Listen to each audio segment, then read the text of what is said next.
A aula de hoje é a aula sobre a ceia do Senhor ou a Santa Ceia.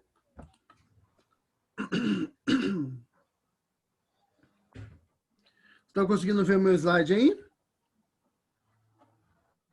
Tá carregando. Tá carregando? Peraí. Uhum. Ah, entrou. Entrou? Agora eu vou colocar no Uhum. modo apresentação aqui.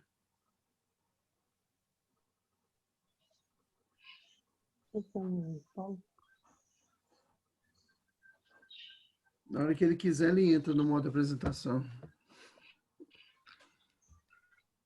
Aí, tá entrando. Ciro, eu te mandei o link? Ciro.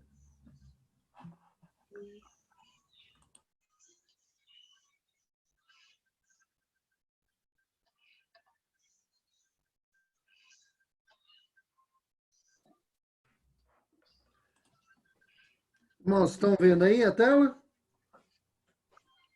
Sim, tá aparecendo. Tá, já vou começar já. Só um minutinho, deixa eu encaminhar aqui o link aqui para...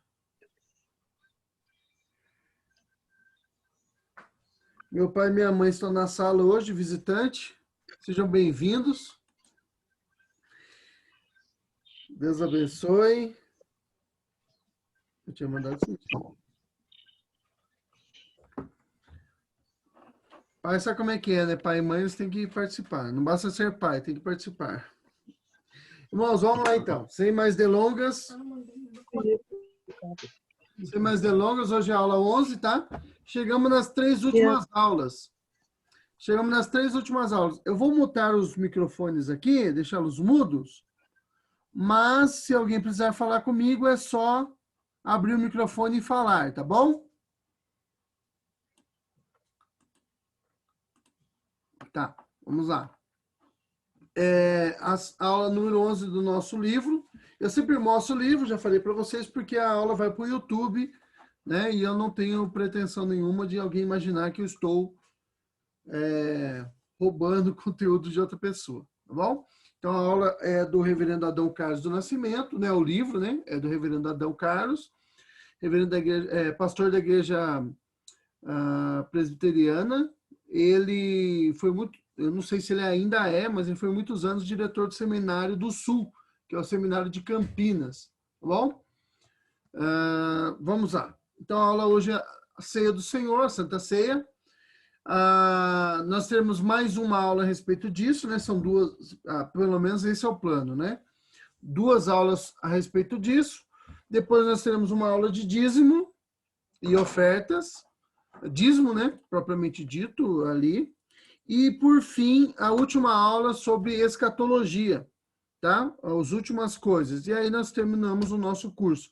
Praticamente nós temos, contando com hoje, 6 domingos, tá? Então, um mês aí, praticamente, um mês e meio para nós terminarmos a nossa lição, nosso livro, tá? E aí, nós teremos uma avaliaçãozinha do curso no domingo seguinte, se Deus nos permitir, e depois aí o cronograma do conselho, talvez já serão arguidos, né, no comecinho de novembro. O Tarcísio já comentou comigo, mas eu esqueci agora quando que vai ser essa arguição, essa entrevista com o conselho, tá bom? Mas aí nosso curso está acabando esse ano. Um ano meio tumultuado, né? Oi, pode falar, Tarcísio. É o seguinte, ainda não decidi com o pastor, mas provavelmente será em novembro, em algum domingo de novembro. Agora, quanto às questões que a gente disponibilizou lá na igreja, hoje eu estarei no culto presencial. Eu já estou de volta lá de Minas Gerais, como eu te disse, aí durante a semana. Isso. Minha esposa está com problema na retina. A gente veio para São Paulo para ir de novo no médico. Vamos amanhã fazer um exame que ele pediu, na quinta-feira. Então, a gente já está por aqui. Sendo que hoje à noite eu estarei lá e aqueles que já responderam as questões, é importante que vá e me entregue, porque é importante também que eu e você, Diogo, a gente veja, porque já temos experiência que mesmo as aulas sendo didaticamente muito bem feitas por você e os alunos participarem, às vezes há entendimentos diversos. E é a oportunidade que nós temos de ver as perguntas, muito embora todos tenham o livro aí do Adão Carlos, mas pode gerar confusões, e a gente quer dirimir estas confusões, esses desentendimentos, através da, da nossa participação, vendo o que vocês responderam. Além do que, lá no questionário tem a questão 11, se por acaso surgiu ou ainda tenham dúvidas, para que façam e a gente possa ajudá-los, tá bom? E outra coisa, eu vou ter que sair daqui a pouquinho, talvez umas 10h30, eu me ausente da aula, só vou anotar aqui os presentes na aula, né? E já de antemão agradeço aí a visita dos membros da igreja que dominicalmente têm nos honrado com a sua presença. Deus abençoe a sua aula e assim vamos seguindo. Obrigado, Tarcísio. Deus abençoe. Irmãos, então, conforme aí nós colocamos ontem no grupo, né, e o Tarcísio comentou agora, quem já respondeu, por favor, entregue para que haja tempo de corrigir isso e ajudar vocês aí nessa dificuldade, em alguma dificuldade, né, que porventura possa aparecer ali nos questionários, tá bom? Deus abençoe vocês. Tarcísio, Deus abençoe. Irmãos, orem pela Sueli, a esposa do Tarcísio, ela está com problema na retina, né, o Tarcísio? E orem por ela para que Deus dê graça, né, dê força e se for da vontade dele, que cure. E se ele não quiser curar, mas que auxilie os médicos aí no tratamento, que eles escolham o tratamento adequado para que a Sueli possa ficar boa o quanto antes, tá bom? Deus abençoe os irmãos. Vamos lá, continuando aqui. A nossa leitura hoje está em 1 Coríntios 11, de 23 a 29. 1 Coríntios 11, 23 a 29.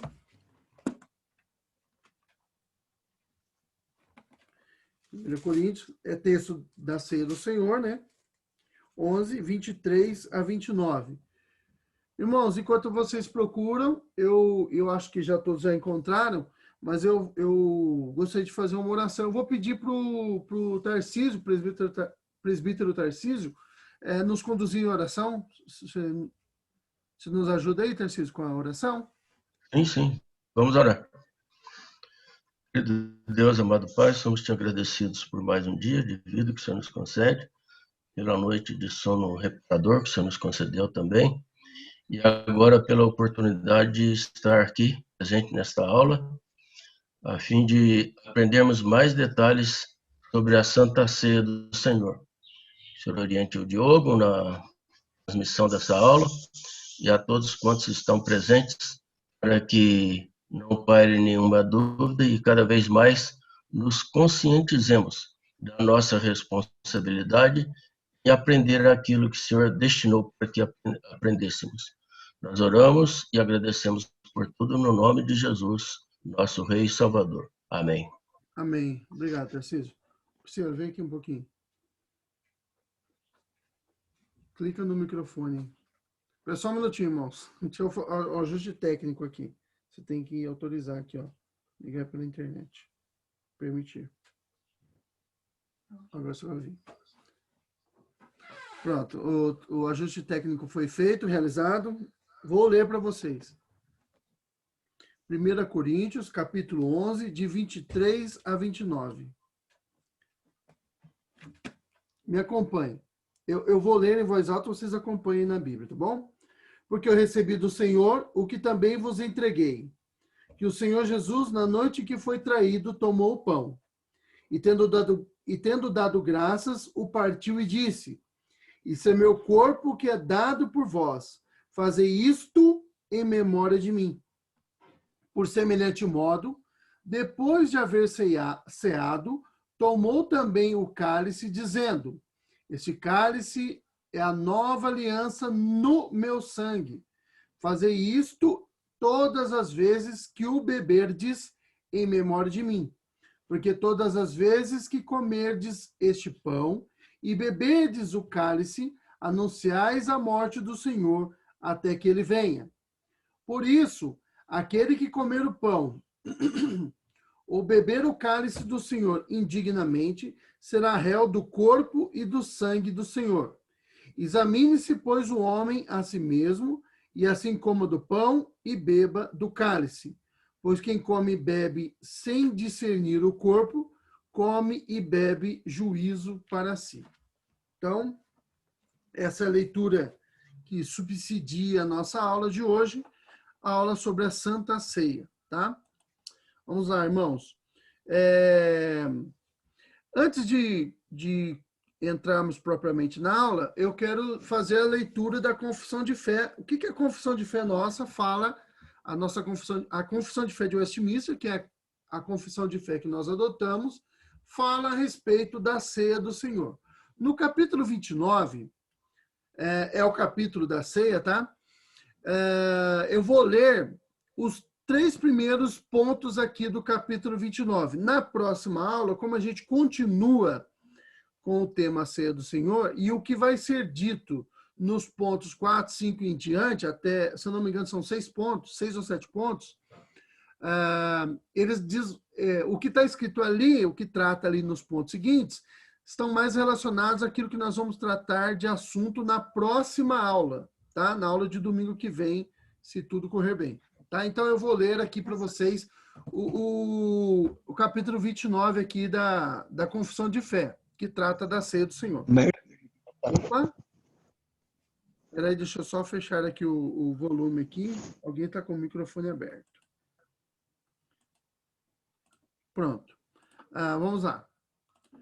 Na noite que foi traído, quem aí é Jesus, né? Na noite que foi traído, nosso Senhor Jesus instituiu o sacramento do seu corpo e sangue. Lembra que sacramento tem a ver com coisa sagrada, né? Com juramento, essas coisas, tá bom? Chamado ceia do Senhor. A gente não usa muito esse termo sacramento, mas ele é mais utilizado pela Igreja Católica, mas é um termo cristão, tá? A gente tem que tomar cuidado, porque às vezes a gente entrega muitos termos que são utilizados pela Igreja Cristã, porque a Igreja Católica usa, a gente acha que não deve usar, e não é bem assim. Os católicos são cristãos, eles têm problemas lá doutrinários, problemas sérios, mas eles são cristãos, tá? Então eles usam muitos termos que são consagrados na história do cristianismo. Então, o sacramento não tem problema nenhum utilizar esse termo, não é pecado não, tá bom? Ninguém está cometendo pecado em utilizar esse nome. Outras igrejas, ao invés de usar o sacramento, por causa da... Deixa só um minutinho, irmãos, rapidinho.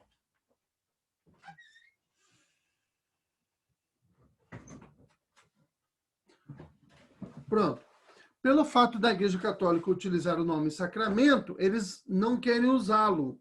Utiliza, então, o termo ordenança de Cristo, tal, mas não tem problema nenhum utilizar o termo sacramento, tá? É um compromisso. É o termo até mais adequado. Mas vamos lá.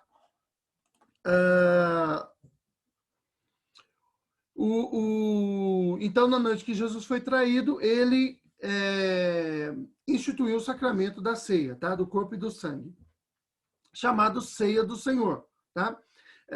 Só um parênteses, tem gente que não gosta desse termo Ceia do Senhor, ele prefere o termo Santa Ceia. Da mesma forma, tem gente que não gosta do termo Ceia do Senhor, Santa Ceia, e prefere usar o termo do Senhor. Os dois termos estão certos, tá? A ceia é santa porque ali Jesus está espiritualmente presente. Então, ela representa o corpo e sangue de Cristo. Então, ela é santa porque ela é separada para essa finalidade. Tá bom? E ela é ceia do Senhor. Então, a própria confissão de fé utiliza o termo ceia do Senhor. Tá? Não há problema. Qualquer um dos dois termos, eles são cambiáveis e eles servem para nós. Tá bom? Intercambiáveis. para ser observado em sua igreja até ao fim do mundo, a fim de lembrar perpetuamente, para todo, né, por todo sempre, para sempre, o sacrifício que em sua morte ele, Jesus, né, fez de si mesmo. Outra questão aí, selar os verdadeiros crentes, os benefícios provenientes desse sacrifício para o seu nutrimento espiritual e crescimento nele e a sua obrigação de cumprir todos os seus deveres para com ele e ser um vínculo e penhor da sua comunhão com ele e de uns com os outros como membros do corpo místico. Eu já comentei com vocês a respeito do termo místico. Não pense em místico no sentido de magia, de, enfim, filme de Hollywood, né, Doutor Estranho, essas, né, Marvel, essas coisas. O místico aí vem de misterioso, porque é aquilo que eu comentei no culto vespertino de domingo passado. Nós estamos tão unidos com Cristo de forma tão misteriosa, né, um negócio que não tem explicação e nem similaridade e nenhum, não temos algo com o que comparar, de tal modo que a justiça de Cristo é a nossa justiça, a santidade de Cristo é a nossa santidade, tá? Nós estamos unidos com Ele. Ao morrer por nós, nós somos redimidos, quando Ele morreu, nós morremos, quando Ele ressuscitou, nós ressuscitamos, então, isso que é união mística. E um dos selos, né, um dos sinais físicos disso, ou visuais disso, é a ceia do Senhor, tá bom? Tem uns textos aqui que dão aqui suporte para esse primeiro ponto da confissão de fé. Vamos para o segundo. O segundo ponto diz o seguinte: neste sacramento, que é a ceia, né, não se oferece Cristo a seu Pai. Deixa eu só olhar uma coisa aqui, irmãos. Ana Carolina, não estou conseguindo entrar no link. Deixa eu só um minutinho. Ana, clica de novo lá. Talvez você tenha tentado entrar e não conseguiu, mas clica de novo e vamos ver aqui se dá certo dessa vez. Por favor. Então, nesse sacramento não se oferece Cristo a seu Pai. Por que está dizendo isso aqui, irmãos? Todas as confissões de fé, elas têm algumas preocupações. Aquele pessoa que escreve a confissão de fé, ele tem alguma preocupação naquele momento, tá? Que ele está escrevendo. E qual é a preocupação? Uma das, não é a única, mas uma das preocupações com relação à ceia do Senhor, quando o pessoal lá, os irmãos lá que fizeram a confissão de fé, lá no século XVII, eles tinham a preocupação de distinguir uma compreensão equivocada que a Igreja Católica tinha a respeito da Eucaristia, tá? Que é a ceia, tá bom? Então ele vai dizer assim, o seguinte, ó, no momento da Eucaristia, no momento da ceia, não é oferecido, que isso não é oferecido de novo ao Senhor. Por quê? Porque quando o padre ele faz a celebração da Eucaristia, na missa, ele levanta o pão e ele oferece novamente Jesus a Deus. É como se Jesus fosse... A crença católica, ela entende que Jesus é oferecido toda vez que a missa é celebrada, Jesus é oferecido de novo, tá? Então, os irmãos lá de Westminster, eles tiveram a preocupação de distinguir, porque naquela época esse era o problema, um dos, né, problemas que eles enfrentavam, de distinguir a compreensão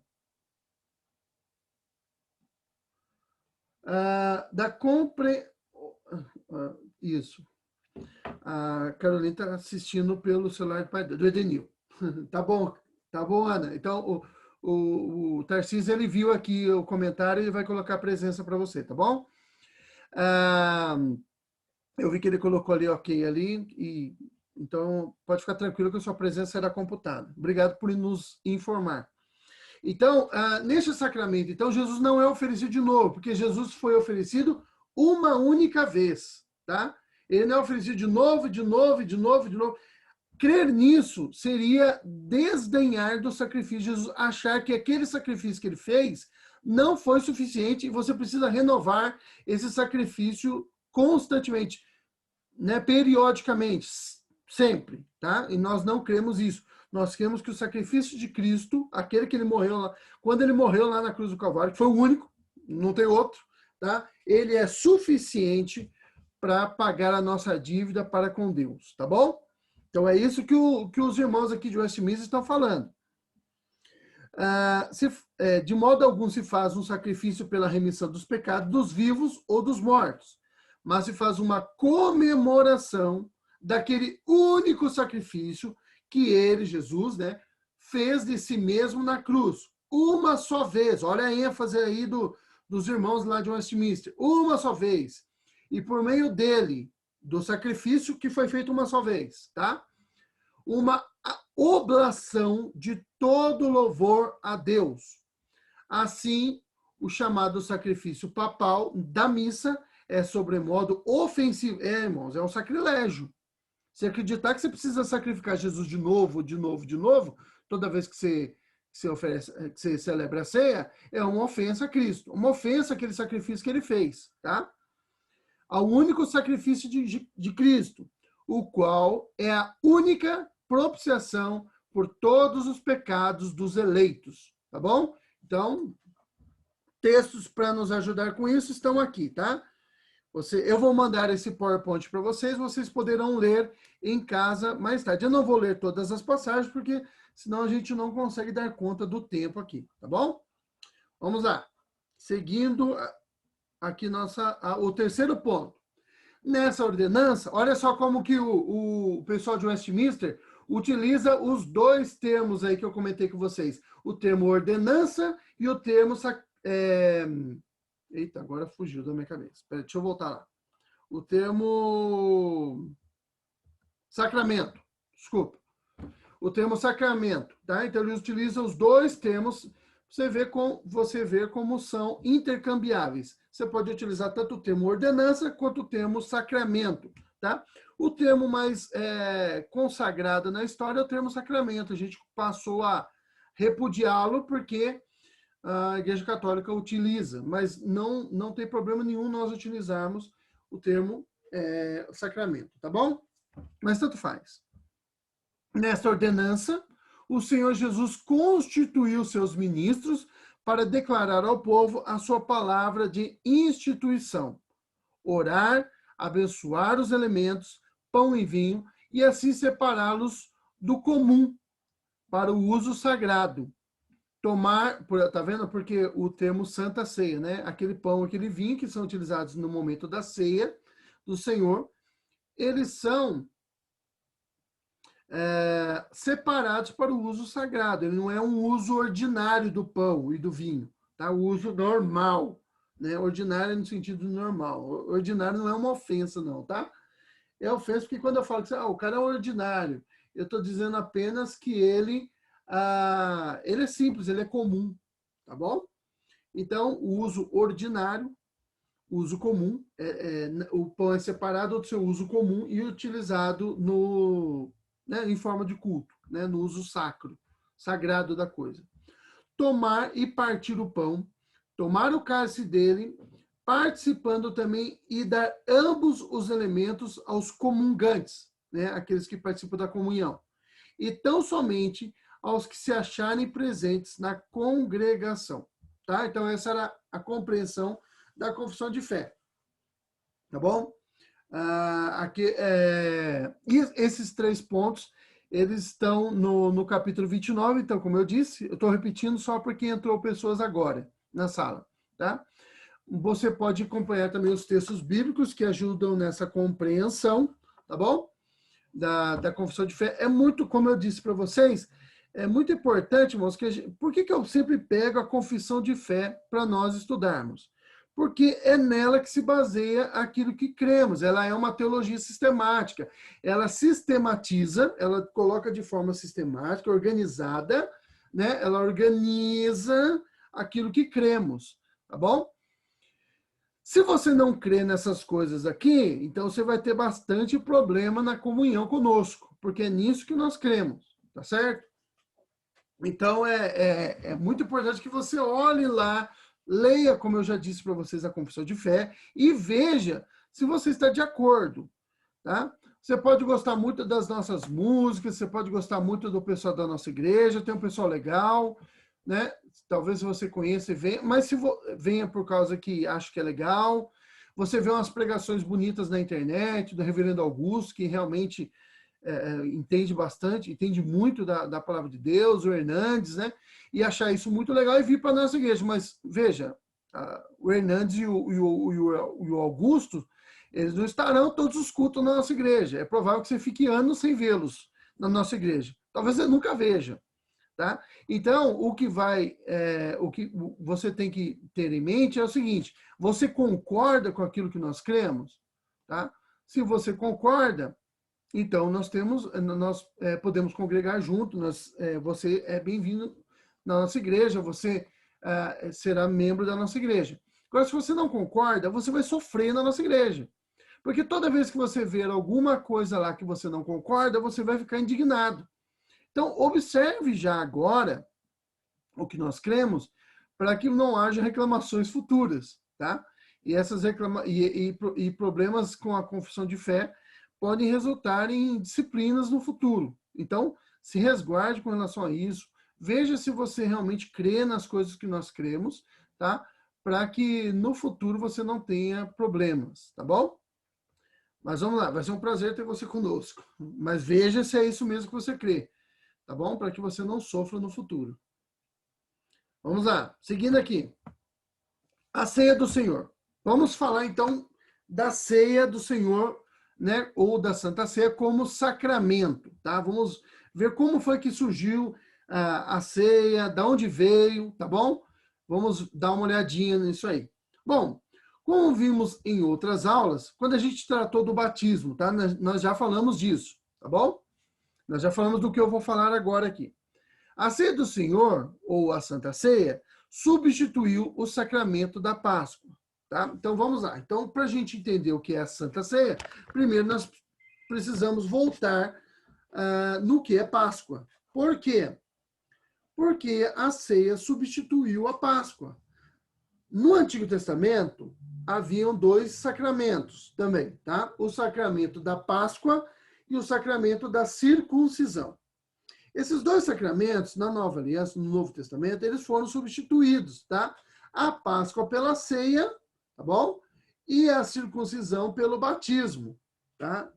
Então, nós já vimos a questão do batismo com a circuncisão. Agora vamos observar e olhar aqui a questão da ceia, tá? Substituindo a Páscoa. Então, o que era a Páscoa para a gente poder ir para a ceia, tá bom?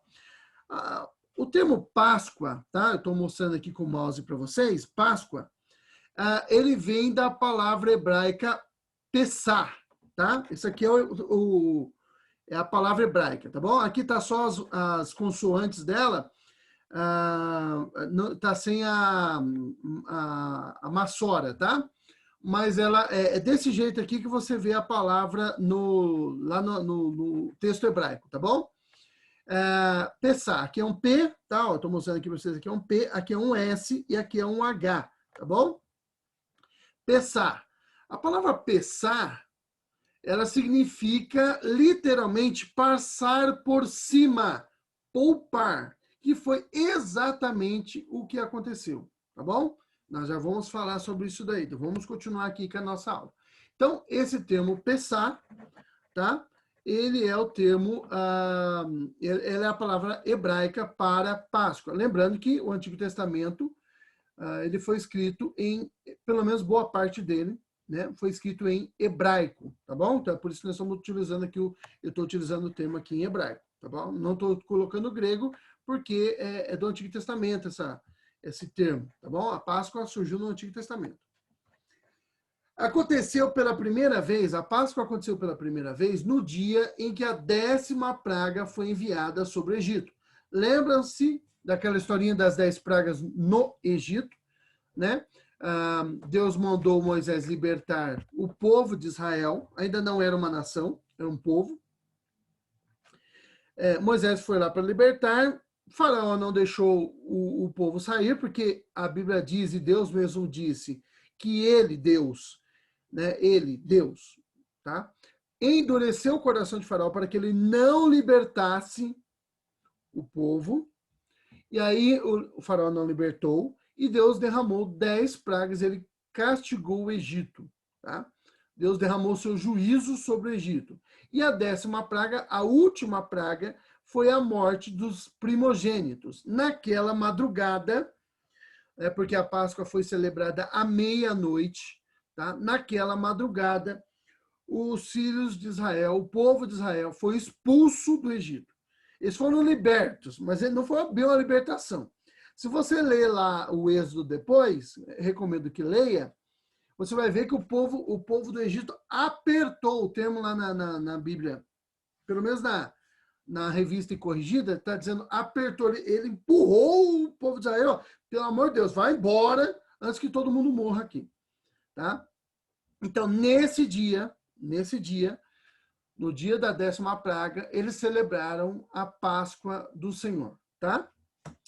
No dia da morte dos primogênitos, os israelitas, cada família, mataram, os israelitas mataram um cordeiro, passaram o sangue nos umbrais das portas de suas casas e, de noite, comeram juntos, na verdade era meia-noite, né, era de madrugada, comeram juntos aquele cordeiro assado. Então, o que Deus mandou fazer? Pegue um cordeiro novo, que não tenha mácula, que não tenha nenhum machucado, que não esteja doente, tudo mais. Mate esse cordeiro, pegue o sangue dele, passe nos umbrais, nas vergas das portas, e vocês vão comer esse cordeiro à meia-noite. Vocês têm que comer ele todo. Se não der para comer, queima, porque Deus sabia o que ia acontecer, eles não. Tá? Eles não teriam tempo de levar essa comida embora, não teria tempo de comer no outro dia, porque aqueles dias seriam expulsos do Egito, seriam libertos do Egito. Tá? Expulso, mas a expulsão ali não foi uma expulsão ruim, foi uma expulsão boa, é o que eles queriam. Tá bom? Eles foram obrigados a sair das suas casas às pressas. Eles teriam que celebrar a Páscoa como? Eles tinham que preparar todas as coisas deles, colocar, né, arrumar as trouxas, colocar a aljava, colocar a mochila deles, né? Mochila, não tinha mochila, tá?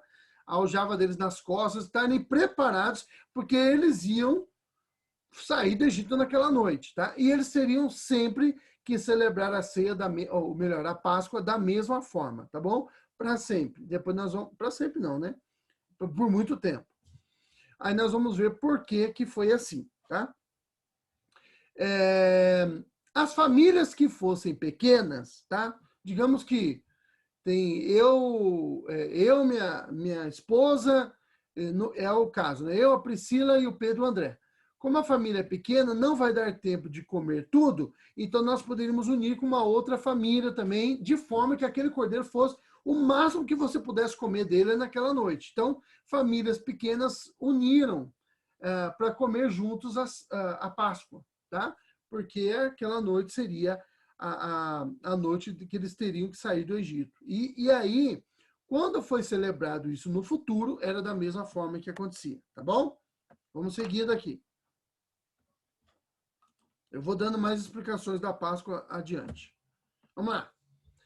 A ceia do Senhor e o sacramento. Aquele sacramento, a Páscoa, né, tinha 2 significados originais. O acontecimento histórico, tá?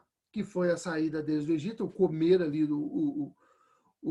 a Páscoa, e a sua posterior comemoração repetida. Então, você tinha 2 coisas. Primeiro, a Páscoa teve ali o acontecimento, né, da saída do Egito, mas depois, precisamos lembrar que essa Páscoa ela deveria ser repetida até que novas instruções fossem dadas, tá bom? E isso tinha uma razão de ser, porque ela remeteria essa comemoração, essa celebração da Páscoa todos os anos, ela tinha um motivo, era remeter as pessoas àquela primeira Páscoa, a libertação do Egito, tá bom? Porém, há um terceiro significado que talvez não tivesse muito claro para os israelitas naquele momento, mas nós sabemos hoje desse terceiro significado. Ele tinha o sentido no ato, né? Então, o primeiro significado, o ato, ali quando eles celebraram a primeira Páscoa, que foi o dia da libertação. O ato repetido que levaria a lembrar do que aconteceu no dia da libertação. Mas aquele ritual ali, aquele sacramento, ele tinha um outro objetivo, que era remeter para o futuro. Então, ele tinha uma função no presente, no momento que eles celebraram a primeira Páscoa. Ele tinha uma função de relembrar o que aconteceu, remeter ao passado, a primeira Páscoa, mas tinha a função de remeter a uma Páscoa futura. Então, 3 tempos são utilizados ali na Páscoa. O ato em si, o presente, a repetição do ato, relembrando aquilo que aconteceu, mas tanto o ato presente, o inicial, o primeiro, quanto os futuros, os que vieram em seguida, tinha a função de remeter ao terceiro ato, que era a crucificação do Agnus Dei, tá? O Cordeiro de Deus. A palavra Agnus Dei é uma palavra latina, tá? Que significa, em latim, significa Cordeiro de Deus, tá bom? Agnus, Cordeiro, Dei é Deus, tá bom? Pois assim como o Cordeiro Pascal morreu no lugar dos primogênitos israelitas, nosso Senhor morreu em nosso lugar. Irmãos, o que Deus falou para Moisés? À meia-noite eu enviarei o meu anjo e ele matará os primogênitos, os primeiros filhos de todo o Egito. Quando o anjo passar por uma casa e ver o sangue no umbral da porta, ele não vai matar ninguém ali. Aquele cordeiro, então, ele morreu no lugar dos primogênitos de Israel, dos israelitas, daqueles que obedeceram a ordenança de passar o cordeiro. Se algum egípcio fez isso, ele foi salvo também, né? A gente não sabe se alguém fez. O que nós sabemos é que muitos dos povos que não eram israelitas também fugiram naquela noite. Tá? É aquilo que depois você vai encontrar na Bíblia, o termo populacho, né? É o povo não israelita que fugiu também, ou que saiu junto, aproveitou ali a brecha e fugiu. Se esse pessoal ali do populacho também obedeceu a ordenança, a gente não sabe, tá bom? Mas pode ser que tenha acontecido, tá?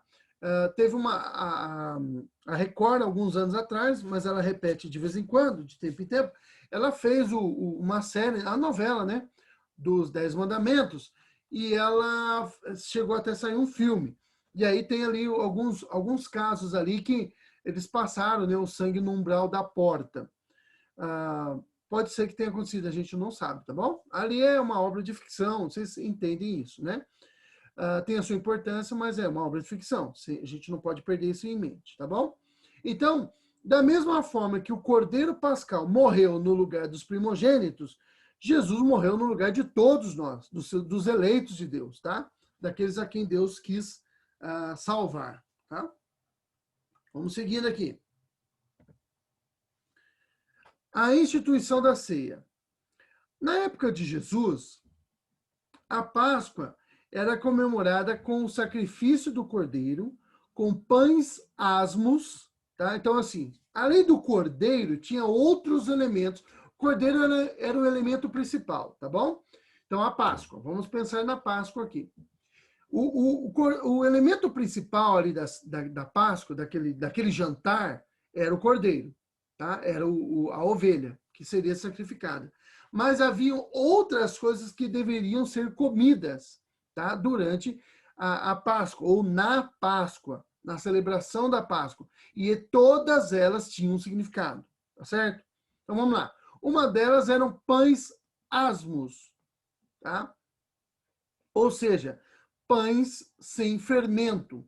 Então, eles tinham todo um ritual para isso. Na verdade, para que não houvesse risco de alguém colocar fermento no pão. Eu sei que a gente fala de fermento, para quem utiliza o fermento, aquele fermento de bicarbonato, né? Talvez não entenda bem para fazer bolo e tudo mais, talvez não tenha bem uma visão do que é o fermento. Mas esse fermento aí, os primeiros fermentos, eles eram partes de outros pães, tá? Que iam envelhecendo, tá? Iam apodrecendo. Então, eles eram colocados esse fermento ali no meio da massa, e aí você fechava a massa, amassava ali e deixava ele acontecer ali a decomposição daquele fermento, e ele ia contaminando a massa, mas aí a contaminação não é contaminação no sentido de trazer doenças, tá bom? É no sentido de macular aquela massa original. Ia contaminando a massa e ia fazendo ela crescer. Tá? Eu vi de uma história um tempo atrás de uma padaria, se eu não me engano, ela é francesa, tá? Que era uma padaria que tinha mais de 100 anos e eles ainda tinham a receita original do pão. Ou seja, eles mantinham o fermento há mais de 100 anos. Tá? Como que eles faziam isso? É lógico que, muito provavelmente, eles misturavam a massa, retiravam um pedaço daquilo ali e aquilo ia se preservando pelas gerações. Tá? Então, o fermento ele simboliza a contaminação. A Bíblia, quando ela fala de fermento, no Antigo Testamento, sempre tem um sentido pejorativo, tá? No Antigo Testamento. Agora, no Novo Testamento, nem sempre. Às vezes, o fermento ele tem um sentido pejorativo, de algo ruim. Lembra quando Jesus fala para os discípulos, cuidado para não se contaminar com o fermento dos fariseus? Até os discípulos entenderam que Jesus estava falando para eles disso, porque eles tinham esquecido de comprar pão. Os discípulos, eles eram meio que nem a gente, né? Meio simplórios. Então, e aí não era disso, Jesus estava falando da doutrina dos fariseus. Tá? Então, aí, no caso, o sentido é pejorativo, o sentido é ruim. Mas, às vezes, Jesus fala que o reino dos céus é como uma mulher que pega uma massa de pão e ela coloca o levedo até que tudo fique levedado. Por quê? Porque o fermento ele fica escondido ali e ele vai crescendo escondido. Então, o reino dos céus, o evangelho é um negócio que vai crescendo escondido, mas ele vai contaminando, né? Ele vai se espalhando e quando você vê, ele cresceu. Né? O evangelho é assim, né? Principalmente, se vocês acompanharam a aula da semana passada, não foi a aula aqui na sala de catecúmenos, vocês lembram? Foi a aula do DIP, né? Sobre missões. No mundo afora aí, em muitos lugares do mundo, principalmente no Oriente, não só no Oriente, mas principalmente lá, o evangelho é proibido. E ele cresce como? Escondido. Tá? Ele cresce nos subterrâneos, as pessoas falam do evangelho meio que não podem fazer profissão pública do evangelho. Né? A gente não entende bem porque nós temos toda a nossa liberdade, está começando a ser tolhida, mas por enquanto ainda nós temos essa liberdade, mas em muitos lugares do mundo o crescimento é escondido. E quando as pessoas veem o evangelho já cresceu e ele tomou corpo e ele se tornou uma coisa grandiosa. Bom, se você não só para você ter uma ideia, o evangelho chegou até nós. Nós somos os confins do mundo. Né? Lembra a grande comissão? Né, a missão que Jesus deu para todos os seus discípulos, ide por todo mundo, né, ou indo por todo mundo, pregando o evangelho a toda criatura, né, ide por Jerusalém, primeiro em Jerusalém, como toda a Judéia e Samaria, e até os confins da terra. Olha no globo, onde que está Israel, Jerusalém, e onde nós estamos? Nós estamos do outro lado do mundo. O evangelho chegou aos confins da terra. Nós somos os confins da terra, em relação a Israel, tá? Então, o Pães Asmos, ele nem sempre tem uma visão pejorativa. Mas ali no Antigo Testamento, ele tinha essa condição pejorativa, era ruim, era sinal de algo ruim, tá? Então, eles deveriam retirar todo o fermento da casa e tinham que jogar fora todo o fermento e utilizar pão sem fermento. Tinha outros elementos também, tá? Uma taça de água salgada, que era para lembrar as lágrimas que foram derramadas no Egito e também se lembrar do Mar Vermelho, que foi aberto para que o povo passasse, tá bom? As ervas amargas era para lembrar, eles tinham que comer com erva amarga. Então, assim, não era um jantar muito saboroso, tá? Ele tinha ali uns elementos ali que eram ruins, mas era porque ele tinha todo um propósito de ser. As ervas amargas era para que eles se lembrassem da amargura que eles passaram no Egito. Olha, a Páscoa, toda a celebração da Páscoa, ela tinha todos os elementos, eles tinham uma função, que era remeter o povo àquilo que eles passaram no Egito, tá? Uma massa feita de maçã, romã, tâmara e nozes, chamada corochete, né? Ou carochete, melhor dizendo. Tá? Então, essa massa aí, feita de maçã, era algo mais docinho, tá? E 4 copos de vinho. Tá? O vinho, deixa eu só relembrar aqui qual que era a função dele. A massa de maçã aí era lembrar dos tijolos, tá? Que foram feitos. Deixa eu lembrar aqui qual é a função do vinho. Das 4 promessas registradas em Êxodo 6, de 6 a 7, né? Quais são essas promessas? Eu sou o Senhor que vos tirei da terra, vos tirarei de debaixo das cargas do Egito e vos livrarei da servidão e vos resgatarei com braço estendido e com grande manifestação de julgamento. Tornar-vos-ei por meu povo e serei vosso Deus. E sabereis que eu sou o Senhor, vosso Deus, que vos tiro de debaixo das cargas do Egito. Tá? Então, essas são as promessas que são lembradas aí com a taça de vinho. Você vai ver aí, irmãos, que na época de Jesus, eles já celebravam a Páscoa um pouquinho diferente das recomendações originais lá que Deus deu para Moisés, tá? Alguns elementos aí foram introduzidos novos. Se você for ler a recomendação que Deus deu, ou a ordem que Deus deu a Moisés, tinha os elementos lá que eram obrigatórios, tá? O pães asmos, o cordeiro, as ervas amargosas, tá?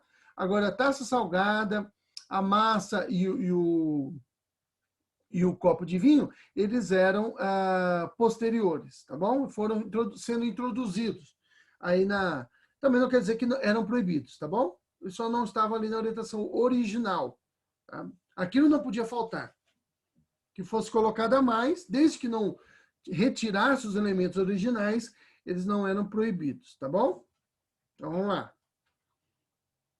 Seguindo aqui com... Tá dando para compreender aí? Vocês estão conseguindo...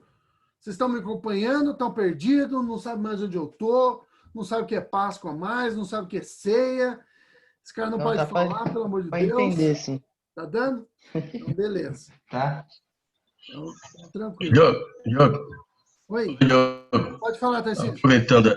Aproveitando a trégua aí, eu vou ter que me ausentar, como eu disse no começo, né? Uhum.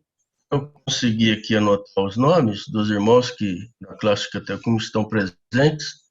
É o Paulo Henrique, Cláudio Leopoldo, a Lívia, o Danilo Fusaro, o Guilherme Batista, a Luísa, o João Vitor, a Carolina, Maria Gorete, o Danilo Dávila e a Daniele.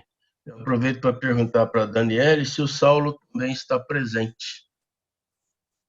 Se ela puder responder. Bom dia, irmão. A gente está presente, sim. Está ouvindo aqui. Que bom. A gente entrou um pouquinho atrasado, mas a gente está aqui. Eu consegui. Eu anotei a Daniele e vou anotar seu nome também. Muito obrigado. Obrigado, Diogo, aí pela aula. Deus abençoe. Felizmente tenho que me ausentar. E à noite estarei na igreja. Quem puder levar as questões já respondidas, seria muito bom. Deus abençoe a todos. Obrigado, Tarcísio. Deus abençoe, meu irmão. Irmãos, então aqui, É importante salientar, aqui, ó, aqui o azulzinho aqui agora, tá? Vamos lá. O slide é o mesmo, mas acrescentou aí um ponto aí, tá? É importante salientar o caráter didático desse sacramento, desses sacramentos, tá? Deus queria que as pessoas se lembrassem das coisas que ele fez em favor do seu povo. Por isso, por esse motivo, a história de salvação, e aqui vale tanto para o Antigo Testamento quanto para o Novo Testamento, deveria ser, olha como que Deus quer que isso seja lembrado, que seja perpetuado. O plano de salvação, de libertação, de salvação lá do povo da servidão do Egito e da nossa salvação da servidão do pecado. Tanto essas duas histórias, elas deveriam ser lembradas e recontadas sempre. Essas são as boas notícias. Isso é o evangelho, né? Vem de evangelium, né? Eu é a palavra grega para bom, tá? Boas notícias, tá bom? Boas notícias. Então, isso deveria ser lembrado. Então, o que Deus fez? Para que isso entrasse na cabeça das pessoas. Deus, como grande professor que é, o maior de todos, o melhor de todos, ele utilizou vários recursos didáticos para que nós nos lembrássemos. Olha só, primeira coisa, essa história deveria ser contada. Aí você utiliza a voz e a audição, tá? Então ela deveria ser contada às novas gerações, tá? Tanto lá no Antigo Testamento, os pais deveriam contar andando pelo caminho. Lembra? Nós falamos disso na aula do batismo. Né? Andando pelo caminho, sentado à mesa, o tempo todo essa história deveria ser contada. Eles deveriam anotar no braço, anotar na testa. Tá? Até hoje o israelita, não sei se vocês já viram, eles têm alguns judeus, eles usam uma caixinha, né? Uma caixinha de couro na testa. O que tem ali? Vocês já viram? É uma pergunta retórica, tá bom? Não precisa responder. Ali tem, se você abri-la, ela tem ali um textozinho das promessas ali, ou da ordenança, das coisas que Deus fez, da lei ali, uns trechos da lei ali para o povo. Então, eles levaram a sério esse negócio de carregar anotado na testa, tá? Então, ela deveria ser contada. Da mesma forma, nós fazemos, né? Lembra? Fazer isso em memória de mim, né? Até que eu venha, até que Jesus venha. Então, nós devemos fazer isso por todos, e temos feito isso desde que Jesus morreu e ressuscitou até os dias de hoje. Nós, todos os meses, se você já foi numa igreja evangélica, você viu, ou se você já deve ter visto isso, né? Eu estou falando isso porque esse vídeo vai para a internet, tá? Então vocês já devem ter visto, todos que estão na sala certamente viram, mas vai que alguém que está vendo o vídeo pela internet e nunca foi numa igreja evangélica, mas deve ter ido numa igreja católica e sabe como que funciona, tá? Então ali eles celebram a ceia ou a Eucaristia para se lembrar do sacrifício de Cristo, tá bom? Então, essa história deveria ser contada às novas gerações, mas Deus acrescenta o memorial que era visto. Então, além da audição, tá? Você via, tá? Porque você via a Páscoa, você via lá os elementos, né? O cordeiro, o pão asmo, você via. Então, aí nós vemos o pão, nós vemos a celebração, o pastor lá, né? O pão sendo partido, né, o pão já partido, a ceia o vinho sendo distribuído. Então, olha, nós temos aí já dois sentidos sendo utilizados, a audição e a visão, tá? Depois, além disso, você toca, tá? No Antigo Testamento, eles tocavam ali no cordeiro, eles pegavam, apalpavam, tá? Olha quanta coisa, quantos sentidos sendo utilizados aí. 3 nós já vimos, né? O tato, nós comemos o pão, nós pegamos o pão na mão, nós tocamos o vinho, e quando a gente toca, a gente não tem o tato só na palma da mão, né? Nós temos o tato em qualquer parte do nosso corpo, né? Na língua, inclusive, tá? E nós experimentamos com o paladar, ou seja, nós temos aí 4 sentidos sendo utilizados, tá bom? e o elemento da repetição, para que todos esses elementos são evocados novamente, esporadicamente, repetitivamente, tá? No caso das igrejas evangélicas, acontece normalmente, pode ser que uma ou outra aí faça mais que isso, eu já vi falar de igrejas que fazem 2 vezes por semana, mas não tem uma periodização, tá? Para que isso aconteça. Existe até algumas igrejas que fazem uma vez por ano só, né? Eu acho que o período é muito longo. Eu acho que aí ela perde um pouco a finalidade, tá? A igreja cristã originalmente fazia isso sempre no domingo, todo domingo, tá bom? A gente não faz todo domingo porque por questões primeiro que não era obrigatório ser todo domingo, tá? Era uma prática deles. E outro porque não dá, né? Não dá para ficar fazendo isso todo domingo, tá bom? Então nós fazemos uma vez, normalmente uma vez por mês ou 2 vezes por mês, mas nós fazemos, tá? Então o elemento aí da repetição, todo mês a história é recontada, tá? Ouvimos e falamos, tocamos nela, né? Experimentamos ela e repetimos e se repete. Então, os sentidos evocados ali no memorial, no sacramento, eles são feitos de tal forma que essa informação entre em contato conosco de diversos modos, tá? Tranquilo até aí? Vamos lá.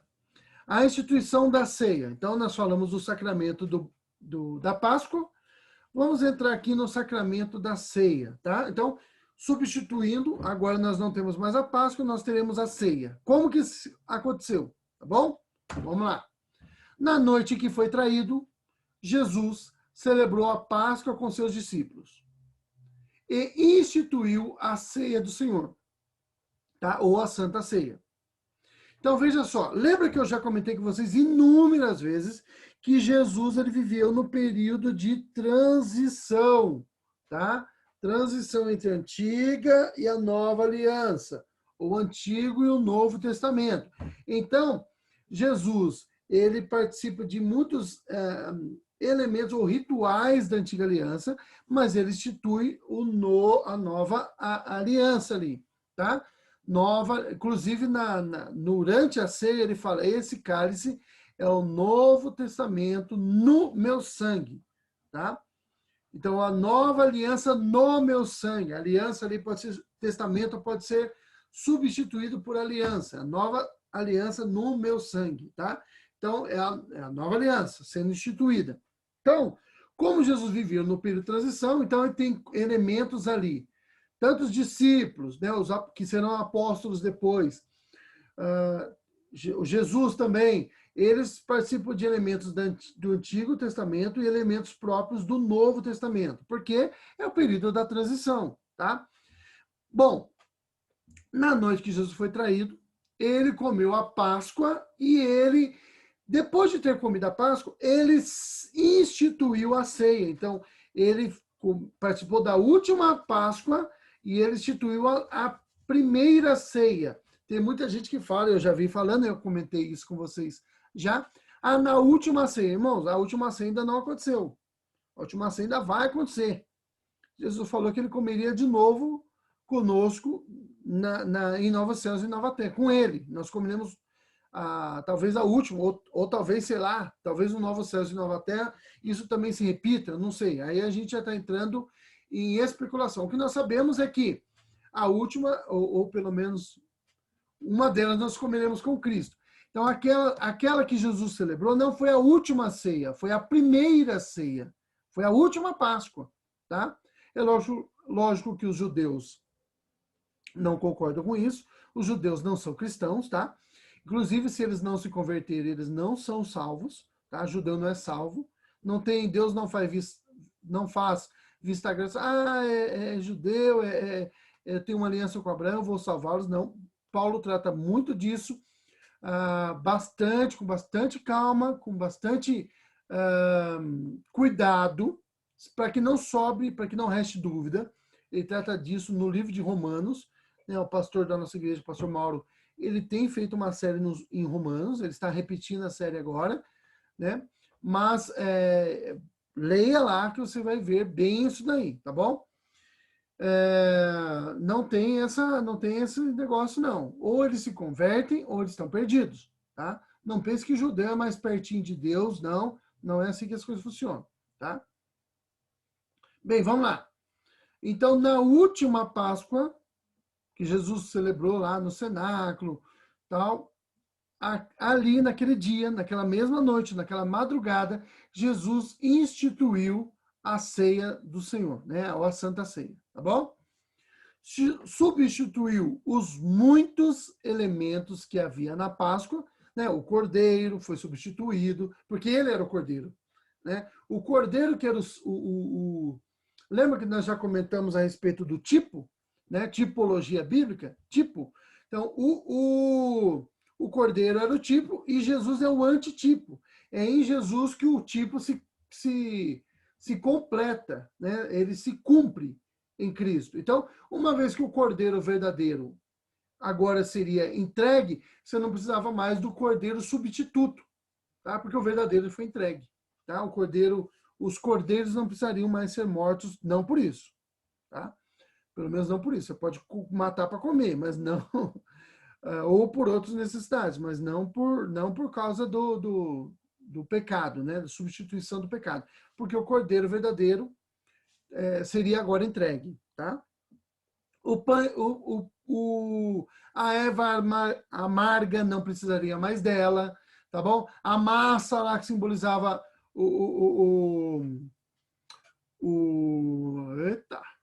que simbolizava o tijolo lá, não precisaria mais dela, a massinha de maçã lá, romã e tal. As 4 taças de vinho para simbolizar as 4 promessas, não precisaria mais dela. Seria utilizado vinho, sim, mas agora tem uma outra finalidade. O pão lá que era asmo, ele agora teria uma outra finalidade e também agora não há nenhuma ordenança para que o pão seja asmo. Tem gente que pensa assim, ó, se o pão não for asmo, a ceia não vale. Irmãos, Jesus não falou que o pão tinha que ser asmo, tá? Só disse que era pão e vinho, tá bom?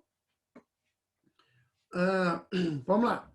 Então, Jesus substituiu os muitos elementos que havia na Páscoa para apenas 2, o pão e o vinho, que simbolizam, respectivamente, não estou falando mais dos elementos da Páscoa, tá? Estou falando dos elementos aqui da ceia, pão e vinho, os dois, tá? Simbolizam, respectivamente, o corpo, né? O pão simboliza, então, o corpo, que foi rasgado pelos açoites. Lembra que a gente come o pão despedaçado? Porque o corpo de Cristo, a carne de Cristo foi despedaçada pelo chicote, pelos açoites, tá bom? E o sangue, né? O vinho simboliza o sangue que foi derramado, o sangue de Cristo que foi derramado por nós, tá bom? Então, os dois elementos têm agora a finalidade de representar Jesus, o corpo de Cristo e o sangue de Cristo, tá bom? Desde então, nós, cristãos, celebramos o sacramento da ceia. A Páscoa apontava para o Cordeiro verdadeiro que viria. O Cordeiro já veio. Portanto, não comemoramos a Páscoa. Então, ainda tem...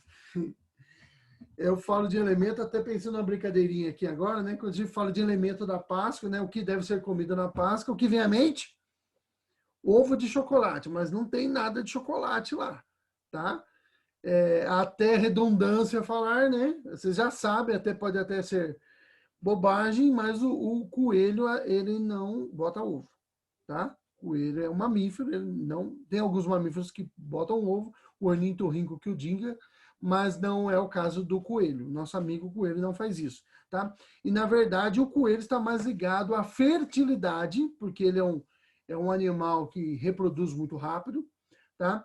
E está mais ligado aos cultos de fertilidade das religiões místicas, não místico agora no sentido misterioso que nós falamos, mas místico no sentido de bruxaria mesmo, da Europa, tá? Da Europa, não tem nada a ver com o cristianismo. Aí É aquela questão que nós já vimos em outras aulas, da união de elementos cristãos com elementos do paganismo, tá? Muito comum após a igreja ter se tornado religião oficial lá no Império Romano pelo Teodósio, tá? Foi o imperador Teodósio, já falei disso para vocês, né? Que tornou o cristianismo religião oficial.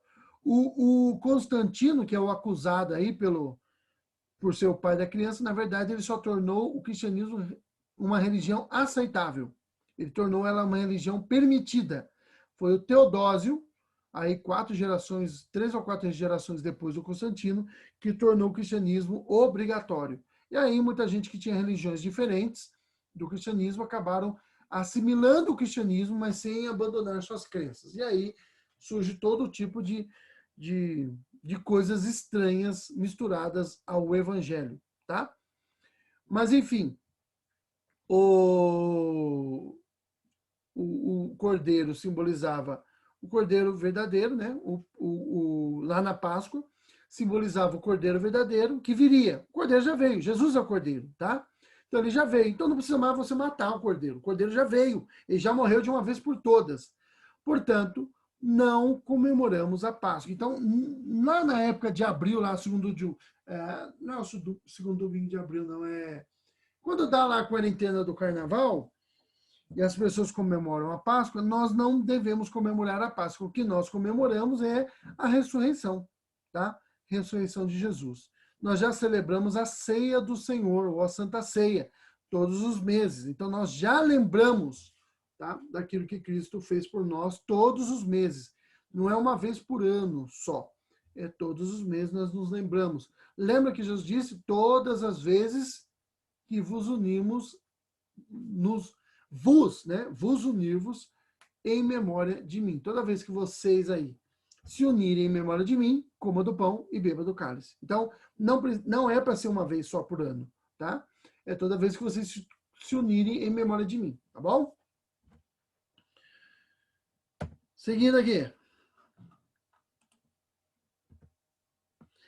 A Santa Ceia, ela aponta para 3 coisas. Qual é a importância desse memorial, irmãos? A Santa Ceia. Ela aponta para 3 coisas. Primeiro, aquilo que Jesus Cristo fez por nós, morrendo em nosso lugar. Então, a primeira coisa, quando nós celebramos a ceia, eu já vi uns hereges por aí, falando assim, não, nós não devemos celebrar a ceia. Parece que não, mas tem herege para tudo, tá? Porque a ceia é em memória. Então, quando a gente faz um negócio em memória, significa que Jesus estaria morto ainda. E como Jesus ressuscitou, não precisaria mais celebrar a ceia. Irmãos, o em memória de Cristo aí não tem nada a ver com in memoriam, que é o termo latim que nós utilizamos lembrando de alguém que morreu. Não é isso, tá? Essa é uma questão de semântica, né? Então, cuidado aí. O em memória é lembrando-se do que Cristo fez por nós, da morte dele por nós, tá bom? Em memória que, por causa da morte de Cristo, nós podemos viver. Na morte dele, nós morremos. Bom, Paulo trata disso em Gálatas, em Colossenses, tá? Em Efésios. Paulo trata disso em Filipenses. Lembra? Filipenses 1:21, porque o viver para mim é Cristo. Tá? Então, a vida minha é Cristo. Gálatas 2:20. Já não sou mais eu que vivo, mas Cristo vive em mim. E a vida que eu vivo agora na carne, vivo na fé do Filho de Deus, o qual me amou e se entregou a si mesmo por mim. Colossenses 3, né? Se vós já ressuscitastes com Cristo, buscar as coisas que são de cima, onde Cristo está sentado, porque vós morrestes e a vossa vida está guardada em Cristo com Deus, tá? Então, nós estamos unidos na morte de Cristo. Então, a ceia nos remete primeiramente àquilo que Cristo fez por nós, tá? Segundo ponto aí, o que a ceia nos remete, o que ela nos lembra, o que ela nos traz à memória, tá? Aquilo que Cristo faz por nós, estando conosco todos os dias até a consumação do século, louco, do século. Lembra-se, promessa de Cristo, eis que estarei convosco todos os dias até a consumação dos séculos, tá?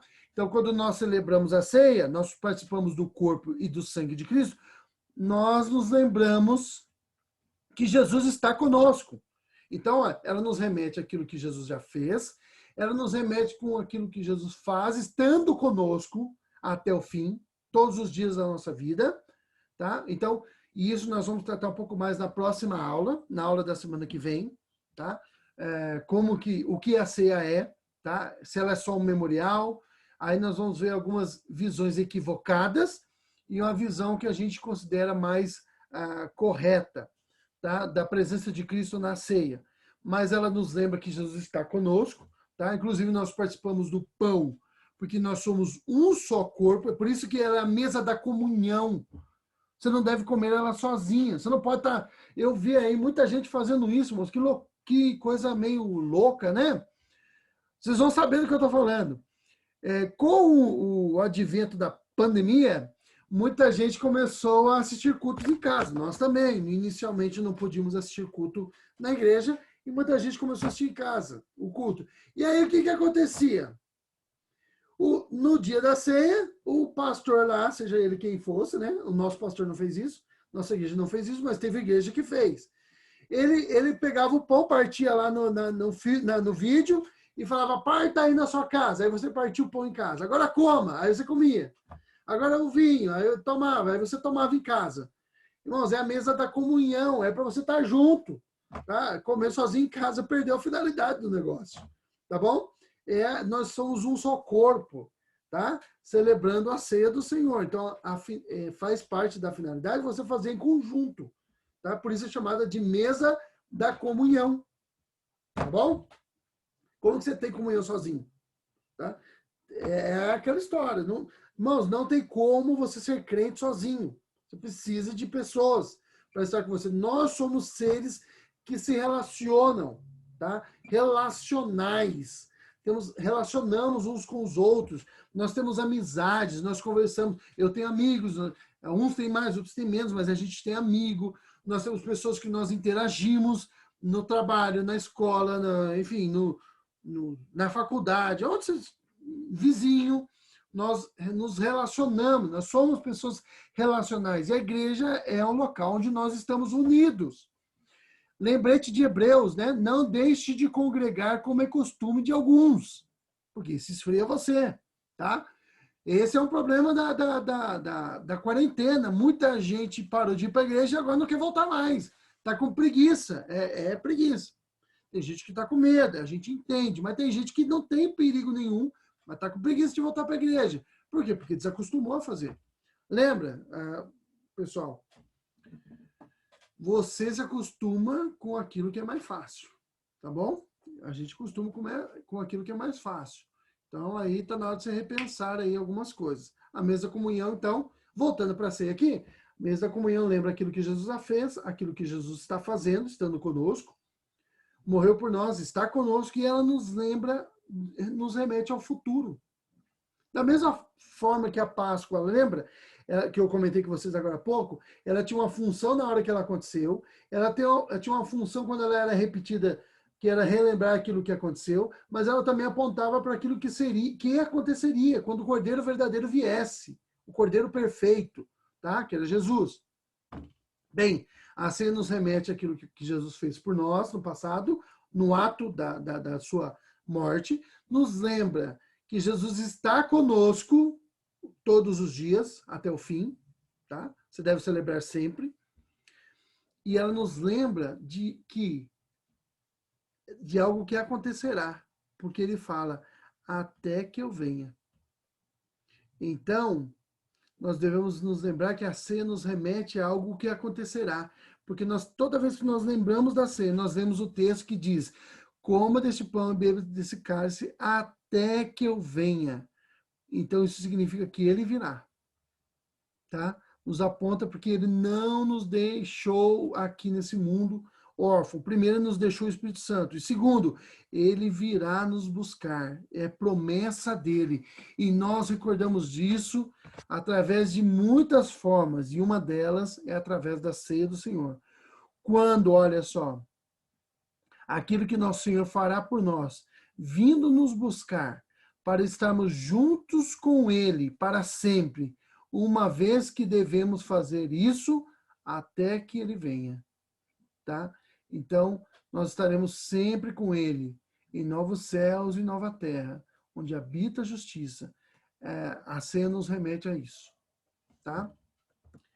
Irmãos, esse foi o nosso último slide. Acabamos até um pouquinho mais cedo, né? Porque hoje eu aprendi como que faz para iniciar a sala sozinho. Demorou, mas eu aprendi, tá? Tá vendo que o nosso vídeo não caiu? E aí eu livrei o pastor de ter que terminar correndo a devocional dele, abrir correndo a nossa sala, porque eu aprendi que como é que faz para intercalar a nossa conta, porque eu estou junto com ele na conta. E aprendi a intercalar a conta com ele. Então nós terminamos um pouquinho mais cedo. Alguma pergunta, irmãos? Deu para entender? Vou terminar aqui interromper aqui o compartilhamento para eu ver vocês. Conseguiram entender? Sim, foi muito bom, Diogo. Deu para entender a questão da ceia, por que nós celebramos a ceia, como ela substitui o sacramento da Páscoa, né? Conseguiram entender? Ficou claro? Alguma dúvida? Sim. Sim? Sim, Não, alguma nenhuma. dúvida ou sim ficou claro? Sim, ficou claro. Ah, que bom. Deus abençoe. Irmão, se tiver alguma dúvida, você tem vergonha de falar, não tenha, tá? Porque dúvidas são importantes. Eu vejo ali, às vezes, no seminário, que às vezes a gente fica com vergonha de fazer perguntas ali, porque fica com medo do colega tirar sarro da gente. E ali no seminário é complicado mesmo o negócio. A gente tem um negócio que nós criamos, que é o prêmio Andorinha. O aluno que pisa na bola, ele ganha o prêmio Andorinha. Eu já ganhei 2 vezes. Mas não foi porque eu pisei na bola, não. Foi porque eu fui explicar um negócio lá durante a aula, fui fazer um comentário e acabei sem querer desmerecendo o professor. Aí eu ganhei o prêmio Andorinha por ter dado uma bola fora dessa. Entendeu? Acabei Bom, eu não tenho pergunta, mas eu tenho uma confissão. Confesse. Eu participei da ceia sozinho em casa, sabe? Vi no YouTube. Que Deus tenha misericórdia da própria alma do Pai. Deus perdoe, irmão. Tá em pandemia. Custa nada, o né? O pastor tá realizando a Santa Ceia, eu vou fazer, vou participar, ué. Custa nada. Olha, a Bíblia fala... Agora, como você falou, tem que ser em união, vou participar em união. Isso. Faça assim, ó. A Bíblia fala que aquele que confessa e deixa, alcança misericórdia. Confesse e deixa o seu pecado. Como diz Jesus para a mulher lá, vai, não peques mais. Então, mas é assim, Amém. não é viu, Paulo? Agora falando sério, não é um pecado grave, mas ele não tem a finalidade, né? Que é a ceia, que é estar em comunhão, tá bom? Tá bom. Irmãos, mais algum comentário aí que vocês queiram fazer? Alguém mandou uma mensagem aqui, deixa eu ver se é comigo. Não é. Tá. Então, beleza, irmãos. Deus abençoe. Um ótimo domingo para vocês. Espero que tenha ficado claro aí, ajudado a compreender um pouco mais a respeito da ceia do Senhor. Domingo que vem, se Deus nos permitir, estaremos mais uma vez aqui unidos de forma virtual, né? Mas para ver a segunda parte dessa aula, estamos nas etapas finais, tá bom? Não perca as aulas. Se você perdeu as aulas, eu coloco essas aulas no YouTube, então assista a aula lá, né? Não é o ideal, mas é o que dá para hoje, tá? O que nós temos para hoje. E fique na paz, um ótimo domingo para você. Eu vou pedir para alguém orar por nós. Tem algum voluntário aí para orar? Nunca tem voluntário, né? Vou pedir para... Deixa eu ver aqui alguém. Ô, Cláudio. Diogo, hoje... Opa, apareceu um voluntário. Hoje por conta do que aconteceu da última vez, eu me voluntario aqui. Então nós temos um voluntário. João, você ora por nós então? Sim, sim. Obrigado. Pode orar. Deus abençoe. Amém. Pai Santo, na sua presença nós continuamos em nome do Teu Filho. Agradecemos o Senhor por essa aula, por meio da qual o Senhor pôde nos ensinar um pouco mais sobre esse maravilhoso sacramento que o Senhor nos deu. Agradecemos o Senhor pela vida do Diogo, pela sabedoria que o Senhor tem concedido a ele para nos ensinar, por nossa comunhão como irmãos. E agradecemos também, Senhor, a oportunidade que o Senhor nos dará de estarmos hoje à noite juntos em comunhão uns com os outros, Pai. Peço a Ti que abençoe o nosso final de semana, abençoe o dia do Senhor para cada um de nós, nos santifique a imagem do Seu Filho, nos oriente cada dia mais aos Teus pés, nos dando sabedoria, nos levando ao arrependimento e nos enchendo de conhecimento para que possamos honrar o Senhor da maneira que convém. É em nome do Teu Filho que eu oro e peço que o Senhor continue conosco. Amém. Amém.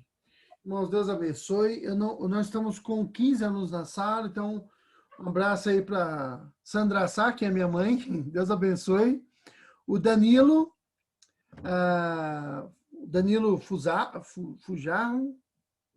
o jogador de basquete. O Danilo, jogador de basquete. O Danilo, uma hora eu aprendo a falar seu nome. Fusaro. É o Danilo Fusaro, Deus abençoe. Ao Paulo Sá, que é meu pai, Deus abençoe, pai. Obrigado pela participação. A Guinólia, a Luísa, o Paulo Henrique, o Cláudio, a Renata, o Edenil, o João Vitor, né, a Daniele e o Saulo, a Gorete, o Danilo Dávila, a Andréia, e eu sei que a Andréia tá, o Edenil, tá, a Ana, tá? Eu não sei se a mais velha, fugiu o nome agora, André, me perdoa, tá?